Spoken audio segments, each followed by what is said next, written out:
नमस्कार दोस्तों, धर्म आस्था यूट्यूब चैनल पर एक बार आपका फिर से स्वागत है। आज दोस्तों, जिस किसी ने भी इस कथा को एक बार भी सुन लिया तो दोस्तों उसका जीवन सद्गति की ओर चल पड़ेगा, और जो लोग इस वीडियो को छोड़कर चले जाएंगे उन्हें जिंदगी भर पछताना पड़ेगा। दोस्तों, अगर जो स्त्री हम बताने जा रहे हैं, अगर स्त्री से अपनी पत्नी के अलावा आप सेक्स या शारीरिक संबंध बनाते हो तो दोस्तों शास्त्रों के अनुसार आपको पाप नहीं लगेगा और आपका जीवन सद्गति की ओर जाएगा। दोस्तों, आपकी शादी हो गई है या भविष्य में होगी, और यदि आपको दूसरी स्त्री के साथ संबंध बनाना चाहते हैं तो बना सकते हैं। दोस्तों, आज की इस कलयुग में शर्म आती है कि लोगों के पास फालतू की वीडियो देखने का समय है, परंतु आज हम आपको देवर्षि नारद और यमराज के बीच की प्रेरणात्मक कथा सुनाने जा रही हैं। दोस्तों, पत्नी के अलावा इस एक स्त्री से संबंध रखना पाप नहीं होता है। दोस्तों, शास्त्रों के अनुसार कोई भी पुरुष पत्नी के अलावा इस एक स्त्री से शारीरिक संबंध बना सकता है। आइए दोस्तों, आपको इसे समझाने के लिए एक सच्ची कथा सुनाते हैं। दोस्तों, इस सच्ची कथा को ध्यानपूर्वक पूरा सुनना। दोस्तों, एक बार देवर्षि नारद नारायण नारायण का जाप करते हुए अंतरिक्ष के मार्ग से यमलोक पहुंच जाते हैं। दोस्तों, यमलोक के देवता यमराज विशाल का सिंहासन पर विराजमान होते हैं। उनके पास चित्रगुप्त बैठे हुए होते हैं। तभी देवर्षि नारद उस स्थान पर पहुंच जाते हैं। देवर्षि नारद को देख यमराज उनका स्वागत करते हैं और उन्हें प्रणाम करते हुए कहने लगता है, दोस्तों, नारद जी, आपके आगमन से यमपुरी धन्य हुई है। देवर्षि नारद कहते हैं, हे मृत्यु और न्याय के देवता यमराज, आपको प्रणाम है। यमराज कहते हैं, अवश्य ही कोई महत्वपूर्ण कारण होगा। कृपया आप हमें बताने की कृपा करें कि आप किस प्रयोजन से आज यमपुरी आए हैं। तब नारद जी कहते हैं, हे धर्मराज, आप मृत्यु और न्याय के देव देता हैं। तीनों लोकों के प्राणियों को उनके कर्मों के अनुसार दंड देने का कार्य आप करते हैं। आपके पास समस्त प्राणियों और चारों दिशाओं का लेखा जोखा रखा हुआ है। पापी मनुष्यों को आप नरक में डालते हैं और पुण्यात्मा मनुष्य को आप स्वर्ग में भेजते हैं। इसीलिए आपको मनुष्यों के सभी पाप और पुण्य कर्मों का ज्ञान है। मैं आपके पास एक विचित्र प्रश्न लेकर आया हूं। दोस्तों, कृपया आप मेरे इस प्रश्न का उत्तर दें। फिर यमराज कहते हैं, हे देवर्षि, आप सत्य कहते हैं। हमारे पास तीनों लोगों के प्राणियों का लेखा जोखा रखा हुआ है, क्योंकि प्रभु ने हमें यही कार्य सौंपा है। हम प्रभु के आदेश से ही मनुष्य के पाप और पुण्य कर्मों के आधार पर उन्हें दंड देते हैं। आपके मन में जो भी प्रश्न अथवा शंका है, आप निसंकोच होकर पूछिए। हम अपनी सामर्थ्य के अनुसार उनका समाधान अवश्य करने का प्रयास करेंगे। दोस्तों, तब देवर्ष कहते हैं, यमराज, शास्त्र कहते हैं कि एक पुरुष को केवल एक ही स्त्री से विवाह करना चाहिए, एक ही स्त्री से संबंध बनाना चाहिए। किंतु मैंने यह भी देखा है कि कुछ मनुष्य अनेक विवाह करते हैं, अनेक स्त्रियों से संबंध रखते हैं। क्या यह पाप नहीं है? क्या ऐसे मनुष्यों को नरक में डाला जाता है? इस पर शास्त्र क्या कहते हैं? क्या कोई मनुष्य अनेक स्त्रियों से विवाह कर सकता है? कृपया आप मेरी इस शंका को दूर करें। यमराज कहने लगते हैं कि देवा, आपने समस्त मानव जाति के कल्याण के लिए उचित ही प्रश्न किया है। दोस्तों, हम आज के इस युग की बात करें तो जब पति पत्नी एक दूसरे की शादी के बंधन में बंध जाते हैं और एक साथ रहने की कसम खाते हैं। दोस्तों, यह कसम आज के इस आधुनिक जमाने में हर कोई पंडित के सामने लेता ही है, परंतु आज की इस जमाने में कसम जो एक दूसरे के पति पत्नी के समय, शादी के समय ली जाती है, वह एकमात्र कसम ही रह गई है। क्योंकि दोस्तों, शादी हो जाने के बाद एक ही पत्नी के साथ कई बार संभोग करने के बाद या सेक्स करने के बाद पुरुष बोर हो जाता है और दूसरी पत्नी की तरह नजर लगाना शुरू कर देता है। और आज की इस जमाने में हर एक पुरुष शादीशुदा बस यही फर्क नहीं घूमता रहता है कि इस औरत से और संबंध बना लो, फिर सोचता है एक और अच्छे संबंध बना लो। ऐसे करते करते उसका मन किसी भी औरत के साथ नहीं लगता है। बस उसके मन में एक नई नई औरतों के साथ हवस बुझाने का ही मन बना रहता है। परंतु दोस्तों, एक ही स्त्री ऐसी होती है कि अगर आप उसके साथ पत्नी के होते हुए भी संबंध बनाते हैं, शारीरिक या सेक्स करते हैं, तो दोस्तों शास्त्रों के अनुसार आपको पाप नहीं लगेगा। दोस्तों, संसार में मनुष्य एक से अधिक विवाह कर सकता है या नहीं? इसका उत्तर देने से पूर्व मैं आपको एक कथा सुनाता हूं। इस महान कथा में आपको सभी प्रश्नों के उत्तर मिल जाएंगे, इसीलिए आप इस कथा को ध्यान से जरूर सुने। जो भी इस कथा को ध्यान से सुनता है, मैं उसके 32 अपराध माफ करता हूं। फिर नारद जी कहते हैं, हे धर्मराज, आप उस कथा को कहिए, मैं उसे ध्यान से पूरा सुनूंगा। तब यमराज नारद जी को वह महान कथा सुनाते हैं। प्राचीन काल की बात है। मध्य देश में एक अत्यंत शोभायमान नगरी थी। उस नगरी के एक अत्यंत गुणवान, बलवान और रूपवान राजा थे, जिनका नाम था धर्मपाल। महाराज धर्मपाल एक न्यायप्रिय राजा थे।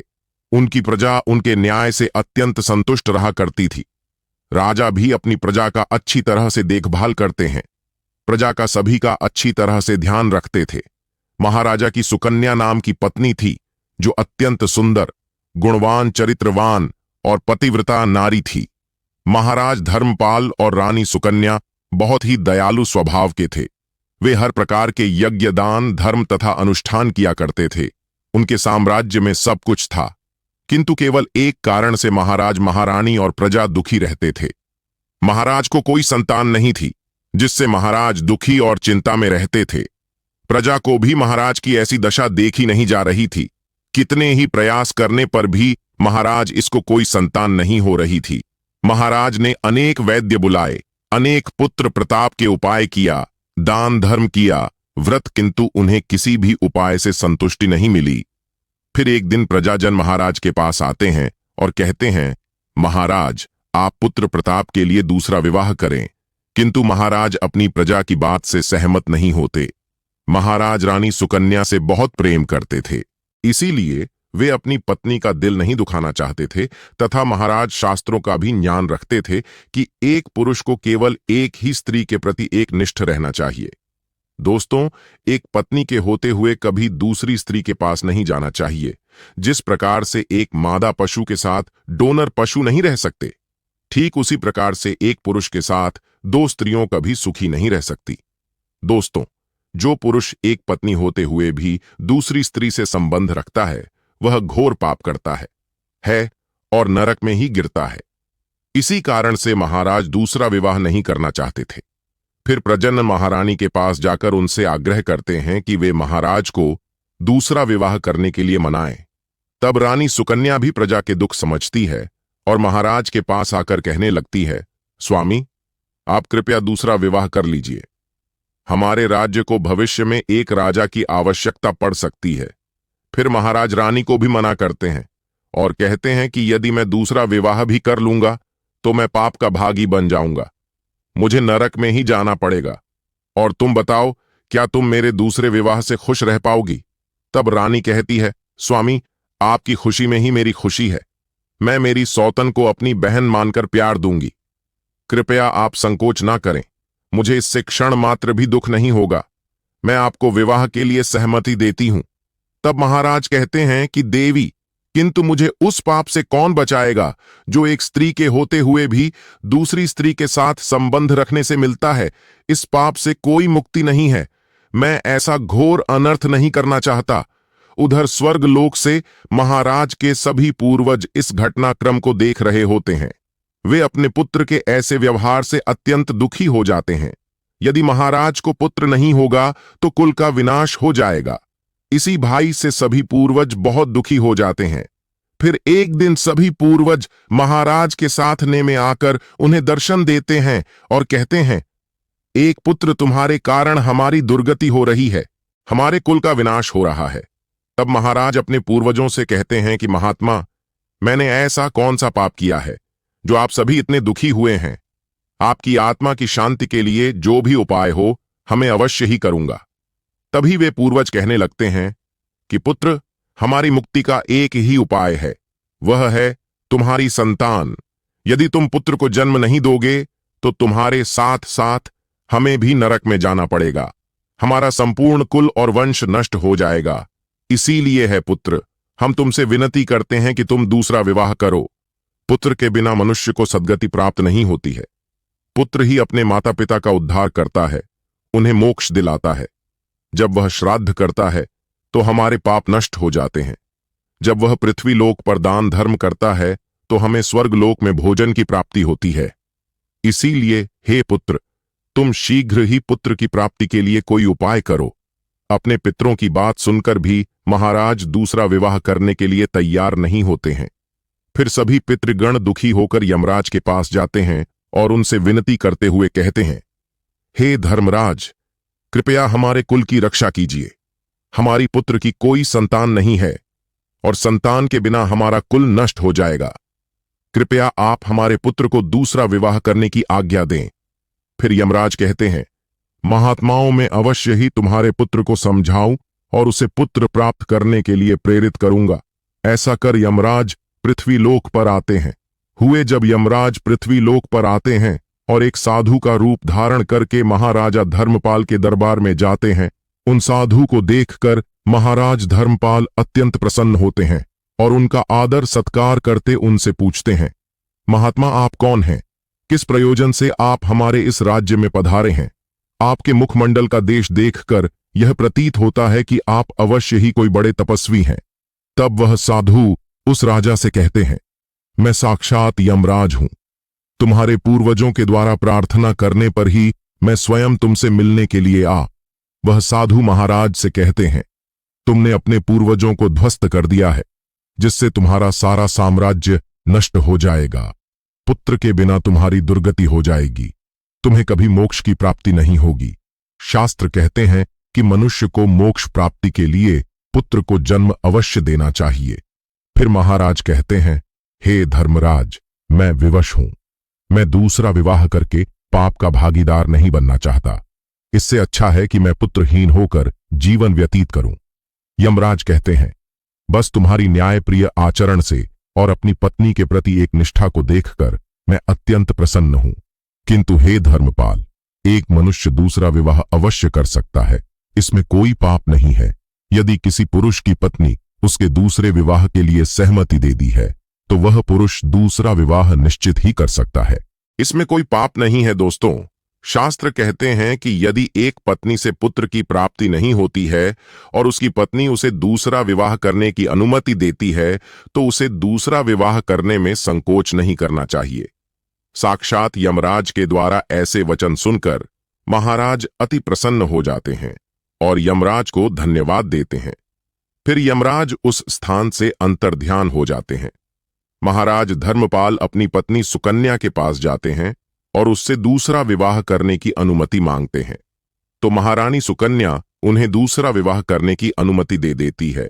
तब महाराज दूसरी स्त्री से विवाह कर लेते हैं, जिससे उन्हें सुंदर पुत्र रत्न की प्रताप होती है और उधर स्वर्ग लोक में सभी पूर्वज भी आना विदित हो जाते हैं। दोस्तों, शास्त्रों पुराणों में बताया गया है कि मनुष्य धरती पर रहकर जो भी अच्छे या बुरे कर्म करते हैं, उन सभी कर्मों का लेखा जोखा मृत्यु के बाद होता है और उसके अनुसार सजा और पुनर्जन्म मिलता है। ईश्वर की दृष्टि में जो अच्छे काम यानी आपके होते हैं उसे पुण्य कहा जाता है और जो बुरे कर्म होते हैं उन्हें पाप कहा जाता है। पुराणों में कई अच्छे और बुरे कामों के बारे में बताया गया है। गरुड़ पुराण और कठो उपनिषद में तो यह भी बताया गया है कि मनुष्य को अपने पाप कर्मों के कारण मृत्यु के बाद अलग अलग तरह के पापों के लिए कौन कौन सी अलग सजाएं दी जाती हैं। गरुड़ पुराण में उल्लेख मिलता है कि मनुष्य धरती पर जो कुछ भी पाप करता है उन सभी पापों की अलग अलग सजा बारी बारी से मिलती है। यमराज की न्याय में किसी भी पाप की सजा से बचा नहीं जा सकता है। दोस्तों, गरुड़ पुराण में बताया गया है कि पर स्त्री पुरुष संबंध रखने वाले को लोहे की गर्म सलाखों को आलिंगन करवाया जाता है। जो पुरुष अपने गोत्र की स्त्री से संबंध बनाता है उसे नरक की यातना होकर लकड़बग्घा अथवा शाही के रूप में जन्म लेना पड़ता है। दोस्तों, कुंवारी अथवा अल्पायु कन्या से संबंध बनाने वाले को न कि यातना सहने के बाद अजगर योनि में आकर जन्म लेना पड़ता है। जो व्यक्ति काम भावना से पीड़ित होकर गुरु की पत्नी का मान भंग करता है, ऐसा व्यक्ति वर्षों तक नरक की यातना सहने के बाद गिरगिट की योनि में जन्म लेता है। दोस्तों, मित्र के साथ विश्वासघात करके उसकी पत्नी से संबंध बनाने वाले को यमराज गधा की योनि में जन्म देते हैं। लेकिन व्यभिचार और धोखा देने से भी बड़ा पाप है। जिसकी सजा कठोर है। महाभारत के समय एक व्यक्ति ने ऐसा पाप किया था, लेकिन आजकल बहुत से लोग ऐसे पाप करने लगे हैं। जानिए पाप क्या है और इसकी सजा क्या है दोस्तों। भगवान श्री कृष्ण ने दृष्टि में जो सबसे बड़ा पाप है वह है भ्रूण हत्या। महाभारत युद्ध समाप्त होने के बाद जब द्रोणाचार्य के पुत्र अश्वत्थामा ने उत्तरा के गर्भ में पल रहे बालक परीक्षित पर ब्रह्मास्त्र का प्रयोग करके उसकी हत्या कर दी, तब भगवान श्री कृष्ण सबसे अधिक क्रोधित हुए था। दोस्तों, श्री कृष्ण ने उस समय ही यह घोषणा कर दी थी कि अश्वत्थामा का पाप सबसे बड़ा पाप है, क्योंकि उसने एक अजनबी बालक की हत्या की थी। श्री कृष्ण ने इस पाप की सजा अश्वत्थामा को दी थी। दोस्तों, श्री कृष्ण ने अश्वत्थामा के सिर पर लगा चिंतामणि रत्न छीन लिया और शाप दिया कि तुमने जन्म तो देखा है, लेकिन मृत्यु को नहीं देख पाओगे। यानी जब तक सृष्टि रहेगी तुम धरती पर जीवित रहोगे और कष्ट प्राप्त करोगे। दोस्तों, भ्रूण की हत्या करने वाले के लिए सबसे कठोर सजा निर्धारित है और ऐसे व्यक्ति को कई युगों तक इस सजा का दंड भुगतना पड़ता है। गरुड़ पुराण में बताया गया है कि अपने गोत्र की महिला के साथ यौन संबंध बनाने वाला पुरुष अगले जन्म में लकड़बग्घा बनता है। साथ ही कहा जाता है कि अपने गोत्र की लड़की से विवाह करने पर होने वाली संतान आमतौर पर मानसिक रूप से कमजोर, विकलांग या पूरी तरह अक्षम हो सकती है। गरुड़ पुराण को सनातन धर्म में महापुराण की संज्ञा दी गई है। इसके जरिए लोगों को बुरे कर्मों को छोड़कर बेहतर जीवन बनाने के लिए धर्म के मार्ग पर चलने का संदेश दिया गया है। गरुड़ पुराण में सही और गलत कर्मों की व्याख्या भी की गई है और उनके आधार पर यह बताया गया है कि किस पाप के लिए व्यक्ति को मृत्यु के बाद कौन सी सजा मिलती है। गरुड़ पुराण में मृत्यु के बाद कर्मों के आधार पर स्वर्ग और नरक मिलने की बात कही गई है। दोस्तों, एक बार अर्जुन ने भगवान से पूछा, मनुष्य न चाहते हुए भी क्यों पाप करता है और पाप का फल भोगने के लिए नरकों में, जेल में 84 लाख योनियों में जाता है। भगवान ने उत्तर दिया, कामना मनुष्य से पाप कराती है और कामना से उत्पन्न होने वाला क्रोध और लोभ, यही मनुष्य को पाप में लगाते हैं और पाप से दुखी होता है, दुर्गति में जाता है। दोस्तों, मनुष्य के मन में, इंद्रियों में, बुद्धि में, अहम में और विषयों में कामना का वास होता है। कामना ही मनुष्य की बारी है, पतन का कार है। ज्ञान रूपी तलवार से इसका भेदन करना चाहिए। मनुष्य के कर्म बंधन का कारण बनते हैं, लेकिन वही कर्म दूसरों के हित के लिए किए जाते हैं तो मुक्त करने वाले बन जाते हैं। अपने लिए करें, स्वार्थ से करें, कामना से करें तो वही कर्म बंधन है, आफत है, भोग है। और दूसरों के लिए करें, निष्काम भाव से करें, प्रेम से करें तो वही कर मुक्ति का, आनंद का, योग का कारण बनते हैं। दोस्तों, दूसरों के लिए कम करना ही यज्ञ है। गीता में अनेक प्रकार के यज्ञ बताए गए हैं। दूसरों के हित में समय, संपत्ति, साधन लगाना द्रव्य योग्य है। परमात्मा की प्राप्ति के उद्देश्य से योग करना योग यज्ञ है। इंद्रियों का संयम करना संयम यज्ञ है। भगवान के शरण होना भर्ती यज्ञ है। शरीर से असर हो जाना, अपने आप को जानना ध्यान यज्ञ है, जो सारे यज्ञों में सर्वश्रेष्ठ है। दोस्तों, क्योंकि इससे सब कर सकते हैं और इसमें कोई खर्चा भी नहीं है। यह मुक्ति का सीधा मार्ग है। सत्संग से जो विवेक प्राप्त होता है, विवेक ही इस यज्ञ की सामग्री है। श्रद्ध, उत्कर्ष, अभिलाषा, इंद्रिय संयम इस यज्ञ के उपकरण हैं। हमें ज्ञान यज्ञ में अपनी कामनाओं की आहुति डालकर जीवन मुक्ति का फल प्राप्त करना है। दोस्तों, आज की प्रस्तुति में बस इतना ही। दोस्तों, आशा करता हूं कि यह ज्ञान भरी वीडियो आपको जरूर पसंद आई होगी। दोस्तों, वीडियो पसंद आई है तो कमेंट में जय श्री राम जरूर लिखें और चैनल को सब्सक्राइब भी करें। धन्यवाद।